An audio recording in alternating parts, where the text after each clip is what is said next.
My boss docked my pay for working 1 minute over, so I started clocking out in the middle of everything, mid-call, mid-sentence, mid-crisis. By the end, he was begging me to break his own rule. Let me back up. I worked at a mid-sized logistics company, the kind of place where the coffee is free because nothing else is. My manager's name was Raymond, and Raymond had exactly one personality trait. He loved a rule. Not good rules, not rules that helped anyone. He loved the feeling of having a rule, of pointing at a laminated sheet and saying, "It's policy."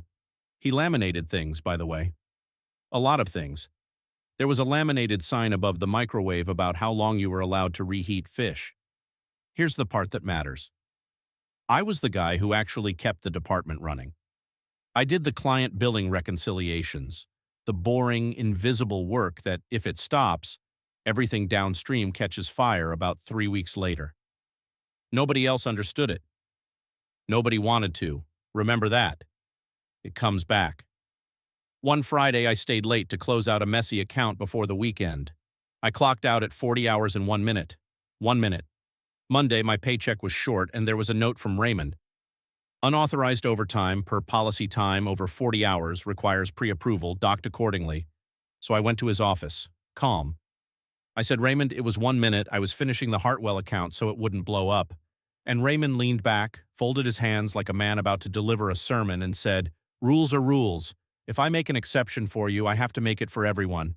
40 hours means 40 hours, not a minute more, not a minute more. Okay, Raymond." So that Monday, I started following the rule, his rule, to the second. I am a meticulous person. I set a timer on my phone, and the moment I hit 40 hours for the week, whatever I was doing, I stopped. Not finished the thought, not wrapped up the email, stopped. Wednesday afternoon, I was on the phone with our second biggest client, walking their accounts payable lady through a discrepancy. My timer buzzed under my desk. 40 hours. I said, "I'm so sorry, Linda. I've reached my weekly hour limit and company policy doesn't allow me to continue. I'll pick this up Monday." And I hung up, mid-discrepancy. She called back 4 times. I let it ring. Policy. Thursday, I left a reconciliation half-finished, literally a spreadsheet with the formulas dangling because I hit 40 at 2:14 p.m. I put on my coat. A coworker said, "Aren't you going to finish that?" I said, "Can't, 40 hours, it's policy." And I walked out into the parking lot at 2:15 like a man being released from prison. For 2 weeks I did this. And here's the beautiful part. Every week I ran out of hours earlier. Because when you stop doing the invisible work, the visible work piles up, and the piles take time, and the time eats your 40 hours faster. It's a slow-motion avalanche, and I was just standing politely at the edge of it, pointing. 3 weeks in, exactly as I knew it would, the downstream caught fire. The Hartwell account went out with the wrong numbers, then 2 more. Then our biggest client, a company that did roughly a third of our revenue, called Raymond directly because their invoices had been wrong for a month and nobody had fixed them, because the guy who fixes them keeps running out of hours.